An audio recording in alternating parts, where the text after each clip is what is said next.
Hello, ladies and gentlemen, and welcome back to the podcast. And today I'm going to go my review of Friday Night Smackdown. Starting off the night, we have AJ Styles. AJ Styles returns. We have an AJ Styles segment. Comes out to the ring, grabs a microphone. AJ says that this is a house that AJ Styles has built. Talks about the fans, talks about it's great being back on SmackDown. After that, he is interrupted by Carmelo Hayes. Hayes comes out, he calls AJ an old-timer. Hayes says that he deserves to be the U.S. champion. AJ then praises LA Knight. Hayes then mocks AJ Styles. Styles mocks Hayes. LA Knight is here. LA Knight that has a microphone. He mocks Carmelo Hayes. And LA Knight then says if Hayes beats Styles tonight, Hayes will get a title shot, which gets us right into our first official match, impromptu match, if you will. It is AJ Styles versus Carmelo Hayes. I thought it was a good match, man. Back and forth matchup between Styles and Hayes, with Styles keeping the pace of the match. Styles then hits a net breaker, but lands badly on his leg. Referee then sounds for the bell, and your winner of the match is Carmelo Hayes due to AJ Styles' injury. After that, LA Knight gets in the ring, hits a BFT quickly on Carmelo Hayes, pretty much sending a message to Carmelo Hayes.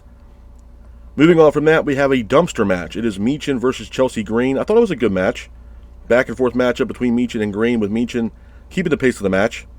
Meechin then hits Green with a kendo stick. Green then hits a Canadian Destroyer on Meechin.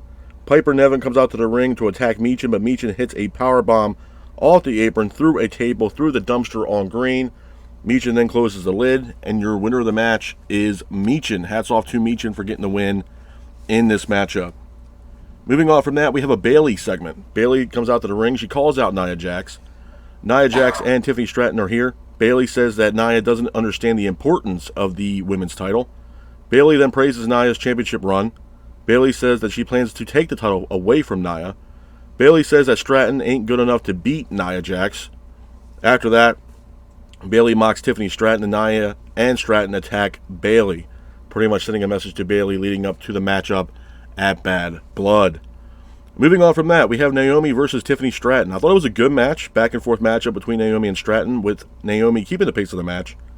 Naomi and Stratton exchange in the middle of the ring, but Naomi ends up hitting a roll-up on Stratton, pins her for the 3, and your winner of the match is Naomi. Hats off to Naomi for getting the win in this matchup.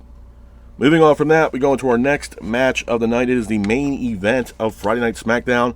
It is a tag team ladder match. It is DIY versus the Bloodline versus the Street Profits.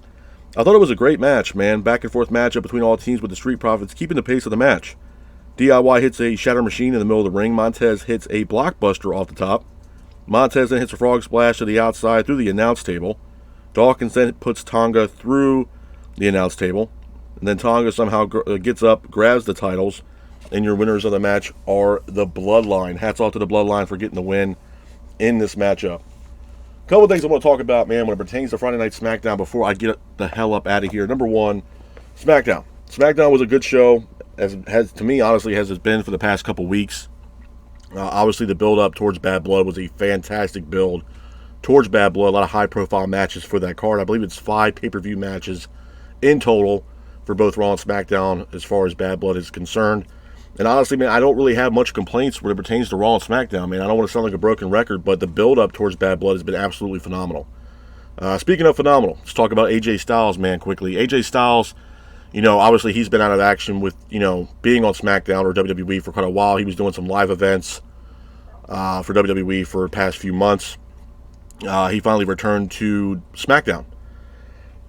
Had a great segment, which got him into an impromptu matchup with Carmelo Hayes. Now, the spot in the matchup where Styles hit that neck breaker on Hayes and Styles ended up landing on his foot pretty badly, it looks like Styles is legitimately hurt. I think, for what I understand, he is getting an MRI on his leg, and there has been rumors that he might be seriously injured and might be out for a little while. So it's unfortunate for AJ Styles. Hopefully everything's fine, but from what I've heard, it looks like AJ Styles might be seriously injured and could be possibly taking some time off due to a possible ankle injury. But like I said, man, with that being said, I mean, the build towards Bad Blood from both Raw and SmackDown has been flawless, man. Been absolutely phenomenal. The pay-per-view card is absolutely stacked from top to bottom. And again, there's really not much I could say negatively about either Raw and SmackDown at this point, man. I know some people are looking forward to me, chewing out Raw or SmackDown. But I really don't have anything negative to say right now, man. The build-up and the storylines building up towards Bad Blood has been absolutely phenomenal. Whether it's from Cody Rhodes and Roman Reigns to CM Punk and Drew McIntyre. You have the Judgment Day with Priest and, Rhea Ripley with the Terror Twins going up against Liv Morgan and Finn Balor. So obviously there's a lot of storyline, a lot of build leading up towards Bad Blood, and I think Raw and SmackDown has done a phenomenal job with the build-up leading up towards Bad Blood, which is obviously their next PLE. So, like I said, man, it's not something that I could really, critique negatively about Raw and SmackDown. I think they're firing on all cylinders, and they continuously keep building on to these storylines and leading up to these PLEs, which are doing a fantastic job by doing so. And, the other thing that I kind of caught my eye for SmackDown was there was a little video package that was played where it was like a Mustang driving through the streets of Detroit, it looked like. I think they showed Ford Field and stuff like that. And a lot of people were speculating, what is this going to be? Is this Fast Lane or, is this a new arrival? In my honest opinion, for what I've gathered, it looks like the Motor City Machine Guns will not be going to NXT, and they will be making their debut on the main roster, probably SmackDown, relatively soon. And to be honest with you, I'll be the first one to say that I thought they were going to NXT. It was speculated and rumored for a while that obviously WWE had signed the Motor City Machine Guns, Alex Shelley and Chris Sabin, to WWE. And a lot of people were speculating that they were going over to NXT, myself included, just from the people that I've talked to, saying, telling me that they were NXT bound. And it looks like that's not going to be the case, and they're going right over to the main roster. Am I mad about it? No. I'm not mad about it at all. Obviously, Alex Shelley and Chris Sabin are up there in age, and who knows how long they have as far as in-ring career is concerned. So, obviously, being on the main roster is crucial, not only for WWE, but especially the Motor City Machine Guns. So, to me, the video package that was played was pretty much a sign, in my honest opinion, that the Motor City Machine Guns are going to be making their debut on SmackDown here relatively soon, which, not for nothing, it's a great addition. It's a great addition for WWE. It's also a great addition to the tag team roster for SmackDown as well. And obviously, there's been talks of other additions to the tag team roster with WWE, obviously Penta and Rey Fenix, which that probably won't happen until next year. But again, this was a big signing for WWE, and I think there's going to be a lot, especially from what we saw in the main event in that triple threat tag team matchup for the tag team belts. Adding another tag team into the mix with Motor City Machine Guns, it only elevates that tag team division even more than what it is now. So I'm all for it, man.